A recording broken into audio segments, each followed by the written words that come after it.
Hello बच्चों।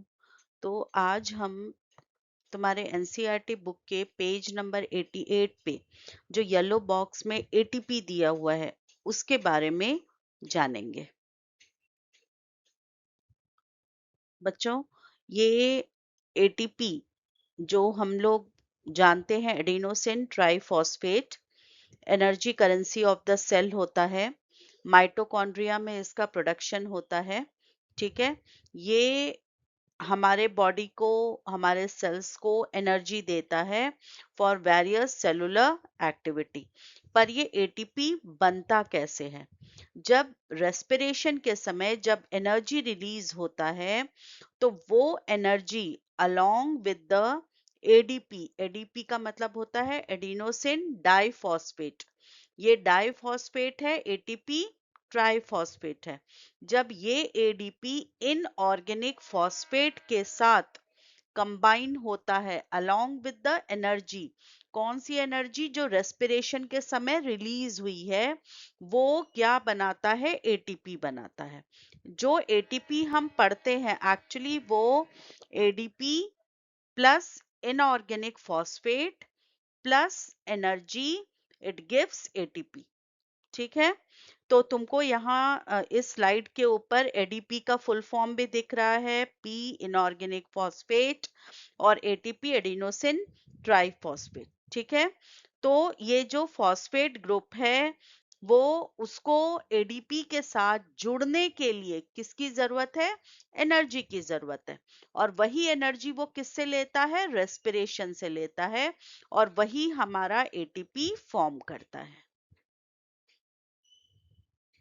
तो बच्चों, एटीपी बन गया। ठीक है। अभी हमने देखा एटीपी बना कैसे। एटीपी का काम क्या है?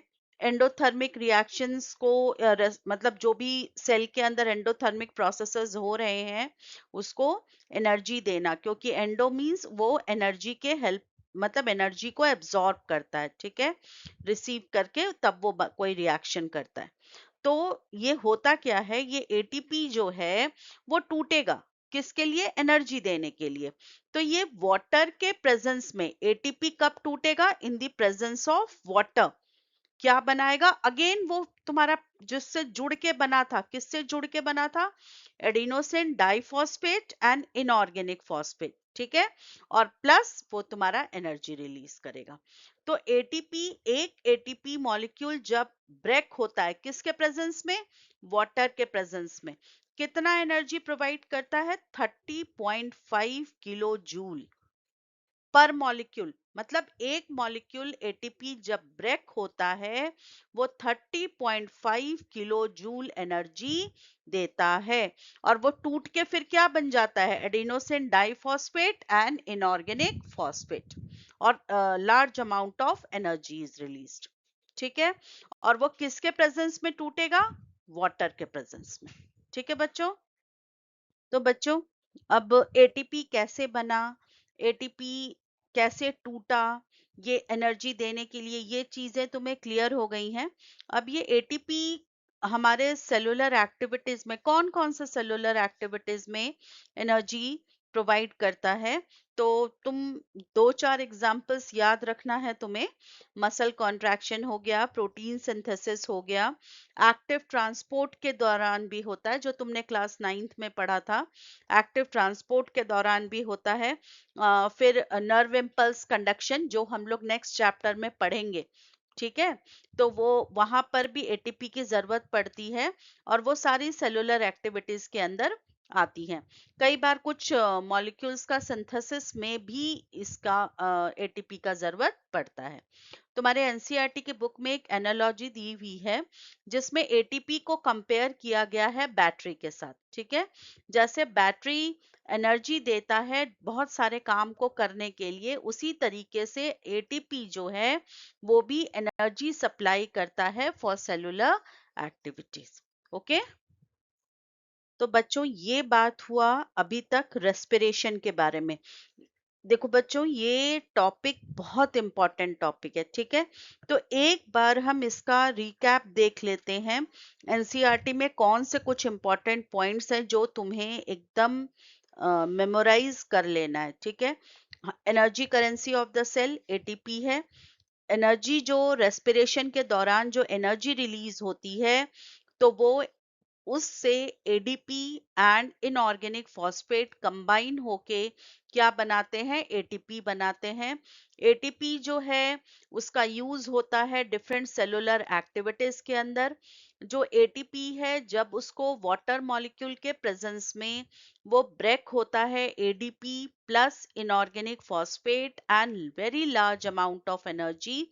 और वो अप्रोक्सीमेटली वो एनर्जी कितनों के बराबर है, 30.5 किलो जूल पर मॉलिक्यूल। मतलब एक एटीपी का मॉलिक्यूल अगर ब्रेक डाउन होगा तो 30.5 किलो जूल एनर्जी रिलीज होगी। ठीक है। ग्लूकोज 6 कार्बन मॉलिक्यूल है, पायरुवेट 3 कार्बन मॉलिक्यूल है। तो बच्चों, ग्लूकोज जो है वो पायरुवेट में कन्वर्ट होता है साइटोप्लाज्म के अंदर। ये कॉमन रिएक्शन है किसमें, एरोबिक एंड एनारोबिक में। फिर अगर ऑक्सीजन, फिर पायरुवेट जो है वो ऑक्सीजन के प्रेजेंस में एरोबिक रेस्पिरेशन के दौरान water, carbon dioxide and energy produce करेगा। और ये किस में होता है, माइटोकॉन्ड्रिया में होता है। ईस्ट में ऑक्सीजन के एब्सेंस में क्या बनाएगा, ethanol and carbon dioxide. Muscle cells में अगेन लैक ऑफ ऑक्सीजन, क्या बनाएगा, लैक्टिक एसिड। लैक्टिक एसिड अगर हमारे मसल सेल्स में जमा हो जाए, वो मसल क्रैम्प्स क्रिएट करता है। और तुम्हें पता है जब हम हॉट वाटर बाथ देते हैं या जब हम मसाज कर लेते हैं, तो वो क्या होता है, ब्लड के सप्लाई को बढ़ाता है and the lactic acid breaks. ठीक है। जो लास्ट पॉइंट है कह रहा है कि सेलुलर रेस्पिरेशन के दौरान जो एटीपी सिंथेसिस होता है, वो जो एनर्जी रिलीज होता है, वो एडीपी प्लस इनऑर्गेनिक फॉस्फेट को जोड़ता है और क्या बनाता है, एटीपी बनाता है।